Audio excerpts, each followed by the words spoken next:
आज मैं आपको एमेथिस्ट के बारे में बताऊंगा।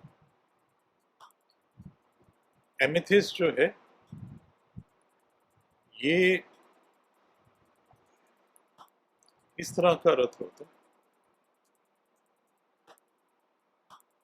जामनी रंग का, पर्पल रंग का। अच्छा रत्न जो है ट्रांसपेरेंट होता है, जैसे ये ट्रांसपेरेंट है।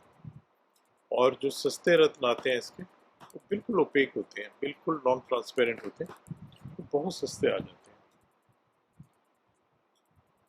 इस रत्न के अंदर अगर आप आई ग्लास से देखेंगे तो आपको रेशे नजर आएंगे, जाल की तरह। जैसे हल्का सा ऐसे समझिए, अगर एक बिना हुआ कपड़ा है लेकिन उसकी जो बुनाई है वो बहुत लूज है, बस दूर दूर धागे हैं, इस तरह का जो जाल है वो इस पत्थर के अंदर नजर आएगा। लेकिन जब हम सेमी प्रेशियस स्टोन्स की बात करते हैं तो इसमें और एक चीज समझनी पड़ेगी, ये ना बहुत हल्के होते हैं। इनको अगर आप हाथ में लेके देखेंगे, जैसे इतना बड़ा स्टोन है, अगर जो है आप इसको, ये देखिए जैसे आप इसको देख रहे हैं, ये इतना बड़ा स्टोन है कि करीब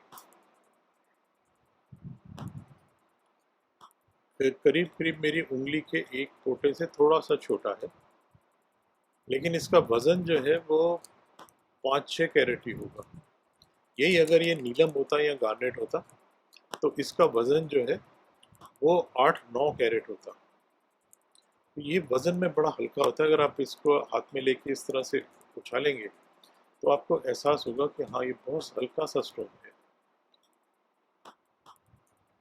ब्रिटल होता है, बहुत जल्दी टूट जाता है, सॉफ्ट है। इसके ऊपर जो है वो, अगर आप वो इसे रगड़ेंगे किसी भी चीज़ से या इसके ऊपर निशान डालने की कोशिश करेंगे तो जल्दी निशान आ जाता है इस पर। जो ये सॉफ्ट स्टोन है, इसलिए इसकी जो अगर रिंग्स में इसको पहनते हैं हम तो बहुत दिन तक इसकी चमक नहीं बरकरार रह पाती, क्योंकि इसका जो अपर क्रस्ट होता है उसके ऊपर तरह तरह के छोटे छोटे छोटे छोटे कट कट कट कट रेशे, स्क्रैचेस सारे आने शुरू हो जाते हैं और वो इसकी चमक को खत्म कर देते हैं। इसलिए जो है इसको एक अच्छे उसमें पहनना चाहिए, रिंग में, चांदी की रिंग में।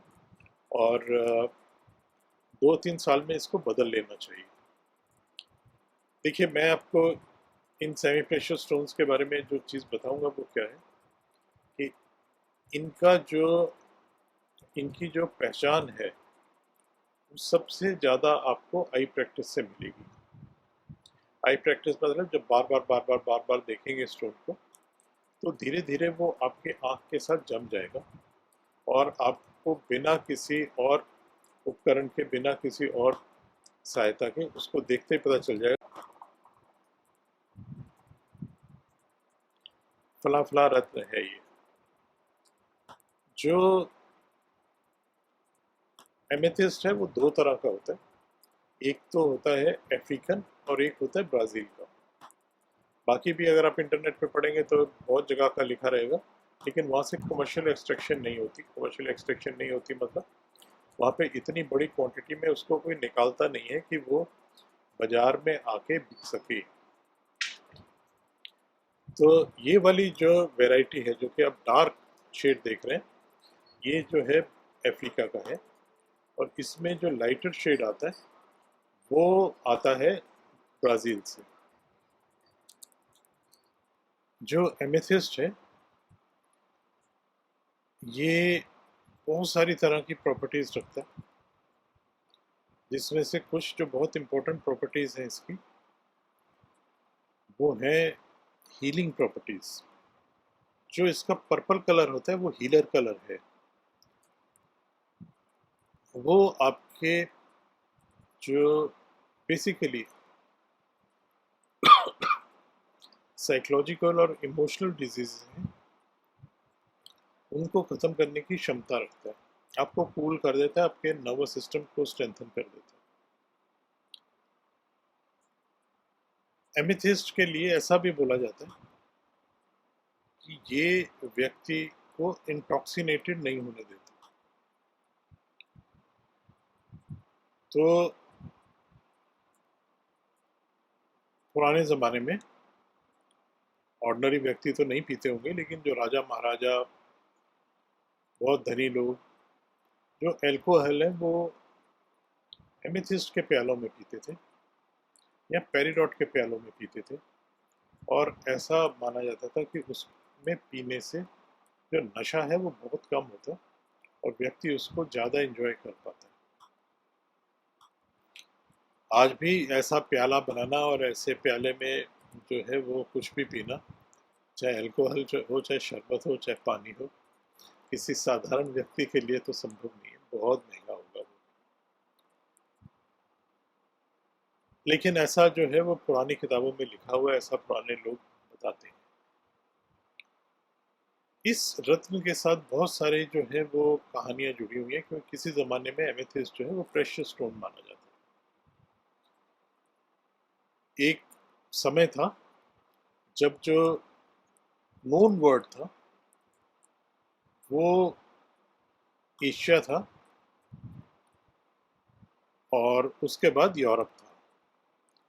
अफ्रीका के बहुत कम हिस्से जो है वो नोन वर्ल्ड में आते थे। नॉर्थ अमेरिका, साउथ अमेरिका उसमें थे ही नहीं, ऑस्ट्रेलिया भी उसमें था ही नहीं।